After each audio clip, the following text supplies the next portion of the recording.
नमस्कार. मी प्रल्हाद कचरे. आपण पाहत आहात विधी साक्षरता. अलीकडेच मुंबई उच्च न्यायालयाचा एक निर्णय आला आणि माहिती अधिकार अधिनियम 2005 जो आहे त्याच्या संदर्भात सतत चर्चा होत असते. विशेषतः जेव्हा वैयक्तिक माहिती मागितली जाते किंवा खाजगी स्वरूपाची माहिती मागितली जाते तेव्हा माहिती देणारे आणि माहिती मागणारे यांच्यामध्ये नेहमी संघर्ष निर्माण होतो आणि त्यातनं अपीलं निर्माण होतात. अशीच एक केस अलीकडंच महाराष्ट्रात घडली. ती उच्च न्यायालयापर्यंत गेली आणि त्यातला जो विषय आहे तो सर्वांच्या जिव्हाळ्याचा आहे. इथे नेहमी खाजगीपणा काय आणि सार्वजनिक माहिती काय या दोघांच्या मध्ये फरक करण्यामध्ये नेहमी गफलत केली जाते किंवा त्यामध्ये नेहमी गोंधळ केला जातो. दोन्ही बाजूचं म्हणणं खरं असतं, त्यांच्या त्यांच्या बाजूवर जागेवरती ते बरोबर असतात. पण प्रश्न असा आहे की सार्वजनिक कशाला म्हणायचं आणि खाजगी कशाला म्हणायचं. या दोघांच्या मधली सीमारेषा जरी अत्यंत धूसर असली तरी ही केस आहे आपण समजावून घेऊ. 2018 मध्ये एका सार्वजनिक प्राधिकरणामध्ये भरती सुरू होती.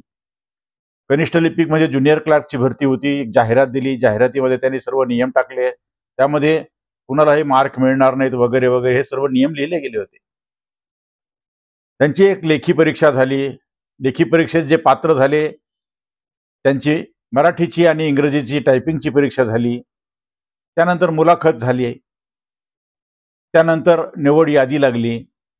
एका उमेदवाराला ज्याने लेखी परीक्षा दिली त्याच्यात तो उत्तीर्ण झाला म्हणून त्याला टायपिंगसाठी बोलावलं, मराठी इंग्रजी टायपिंगसाठी मराठी इंग्रजी बोलावलं. त्याला मराठी टायपिंगमध्ये 289वा नंबर मिळाला आणि इंग्रजी टायपिंगमध्ये 250वा नंबर मिळाला.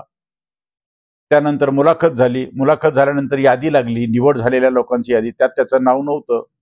मग त्यांनी माझं नाव का नाही याची कारणं विचारली. त्यांना कारणं देण्यात आली नाहीत.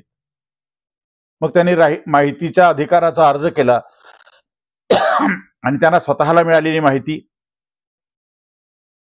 त्यांना स्वतःला लेखी परीक्षेत मिळालेले मार्क, टायपिंग इंग्रजीमध्ये मराठीमध्ये मिळालेले मार्क आणि मुलाखतीमध्ये मिळालेले मार्क द्यावेत असं विनंती केली. शिवाय दुसरं इतर जे लोक होते 1 ते 363 उमेदवार बसले होते त्या परीक्षेला, त्यांचे देखील अशाच प्रत्येक त्यांचे चाचणीचे मार्क, लेखी चाचणीचे मार्क, त्यांचे मराठी टायपिंगचे मार्क, इंग्रजीचे टायपिंगचे मार्क आणि त्यांचे मुलाखतीचे असे एकूण मार्क अशी संपूर्ण माहिती द्यावी. शिवाय या निवडीचे निकष काय होते हेही द्यावं असं त्या 3 गोष्टी मागितल्या. जनमाहिती अधिकाऱ्यांनी ही माहिती गोपनीय आहे आणि तुम्हाला आधीच कळवलं होतं जाहिरातीमध्ये की अशी माहिती मिळणार नाही, त्यामुळे देता येणार नाही असं कळवून टाकलं. पहिलं अपील झालं. पहिल्या अपिलात देखील त्यांनी हे सांगितलं. याने आणखी एक माहिती मागितली पहिल्या अपिलात, मुलाखत घेणाऱ्यांची नावं पण द्या म्हणून सांगितलं. त्यांना तीही माहिती नाकारली. मग शेवटी ते राज्य माहिती आयोगाकडे दुसरं अपील केलं गेलं. दुसऱ्या अपिलाचा निर्णय लागायला नेहमी वेळ लागतो, तसा तिथेही वेळ लागला.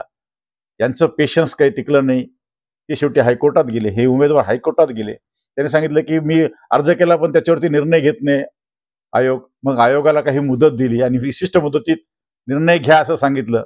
आयोगानं निर्णय घेतला आणि आयोगानं देखील त्यांचं अपील फेटाळलं आणि जो खालचे निर्णय ते कायम झाले.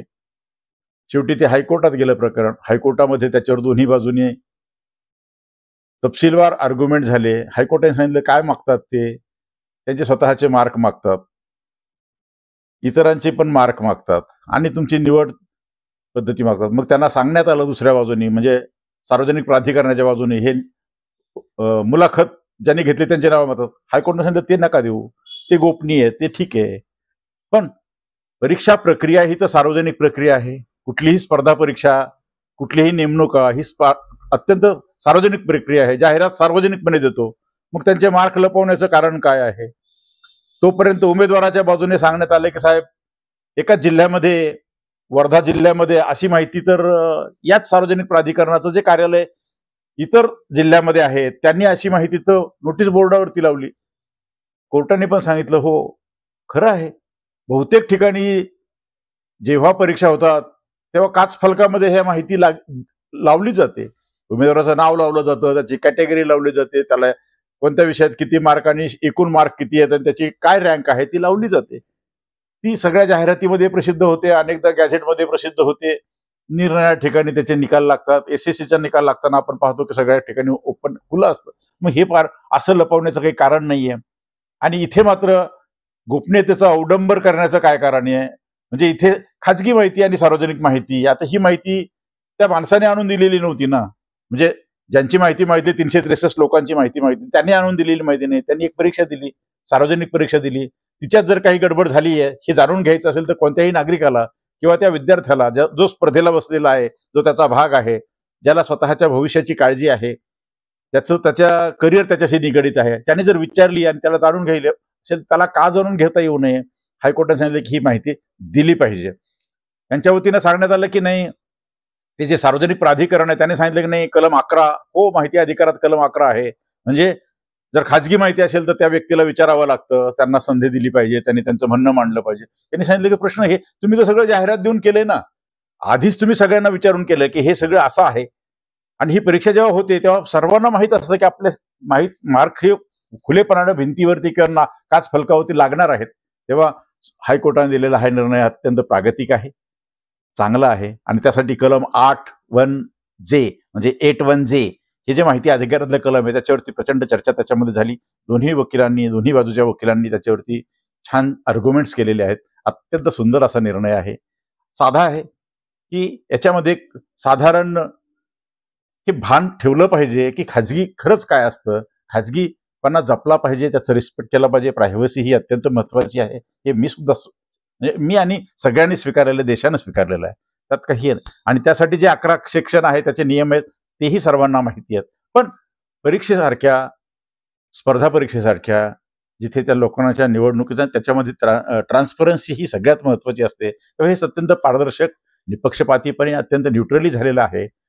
त्या व्यवस्थेवरचा विश्वास, ज्याला ट्रस्ट म्हणतो, तो वाढण्यासाठी अशा गोष्टी दिल्या पाहिजेत. आणि इथे मात्र माहितीच्या ज्याला आपण खाजगीपणा म्हणतो, प्रायव्हसी म्हणतो, त्याचा अवडंबर किंवा खूप त्याचा अतिरेक करण्यामध्ये काही अर्थ नाहीये. असा हा निर्णय, सुंदर निर्णय. ज्यांना कोणाला तो वाचायचा असेल त्यांना याच्या खाली एक मेंबर डाउनलोड लिंक जी आहे आपल्या मेंबरसाठी उपलब्ध असते. आपल्या युट्यूबच्या कम्युनिटी सेक्शनमध्ये देखील ती मेंबरसाठी उपलब्ध असेल, इथेही असेल. ज्यांना हवं त्यांना ॲक्सेस मागायला हरकत नाही आहे. मी या ठिकाणी थांबतो. अशाच माहितीपूर्ण व्हिडिओसह पुन्हा आपण लवकरच भेटूया. तोपर्यंत धन्यवाद.